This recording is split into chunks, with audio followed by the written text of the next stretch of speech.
ওসমানের ঘনিষ্ঠ হিসেবে পরিচিত সাবেক পুলিশ কর্মকর্তা মঞ্জুর কাদেরকে ঘিরে আবারও আলোচনায় নারায়ণগঞ্জ। ফতুল্লা সদর ও সোনারগাঁও থানায় দায়িত্ব পালনকালে তার ক্ষমতার প্রয়োগ, নির্যাতন ও প্রভাব বিস্তারের নানা অভিযোগ নতুন করে সামনে এসেছে। উজ্জীবিত বাংলাদেশের অনুসন্ধানে জানা যায়, শেরপুর জেলায় তার পৈতৃক নিবাস হলেও শৈশব থেকে নারায়ণগঞ্জে বেড়ে ওঠেন মঞ্জুর কাদের।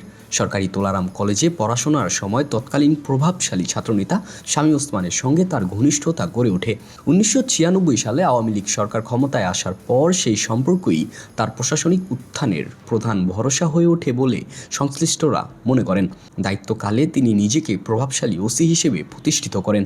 একাধিক সূত্রের দাবি, রাজনৈতিক পরিচয়ের কারণে তিনি অনেক সময় ঊর্ধ্বতন কর্মকর্তাদের নির্দেশও আমলও নিতেন না। বিরোধী মতাবলম্বী জামায়াত ও ইসলাম ছাত্র শিবির সংশ্লিষ্ট ব্যক্তিদের বিরুদ্ধে কঠোর অভিযান, নির্যাতন ও তথাকথিত মামলা বাণিজ্যর অভিযোগ রয়েছে তার বিরুদ্ধে। এসব কার্যক্রমের মাধ্যমে তিনি বিপুল অর্থ সম্পদের মালিক হন এবং প্রভাবশালী মহলের সন্তুষ্টি অর্জন করেন বলে অভিযোগ উঠেছে।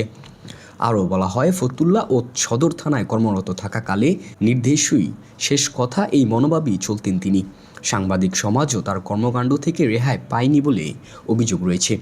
সাম্প্রতিক সময়ে নারায়ণগঞ্জ জেলা প্রশাসকের কার্যালয়ে একদল আইনজীবী তাকে অবরুদ্ধ করলে বিএনপির শীর্ষ কয়েকজন নেতা ও আইনজীবীর হস্তক্ষেপে তিনি নিরাপদে সরে যান এবং এক আওয়ামীপন্থী আইনজীবী অ্যাডভোকেট মোহাম্মদ আল মামুন ভূঁইয়া তাকে গাড়িতে তুলে দেন।